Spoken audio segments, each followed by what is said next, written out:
Okay, these are the Corona SL8180 33-inch branch and limb lopper, like as in lop them off. Seems like a very strange name for such a cool tool. This thing is crazy. It has a dual leverage mechanism so that you get a lot of power with it. Again, you can reach 33 inches, which is huge. You could get to pretty much anything.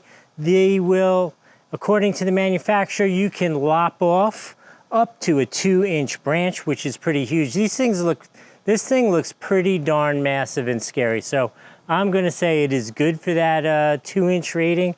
The blade is, again, that hardened steel, so you can sharpen this blade. It should last pretty much longer than you're gonna last. And as with other things with Corona that I've had and tried and actually really enjoyed, the quality is outstanding on these products.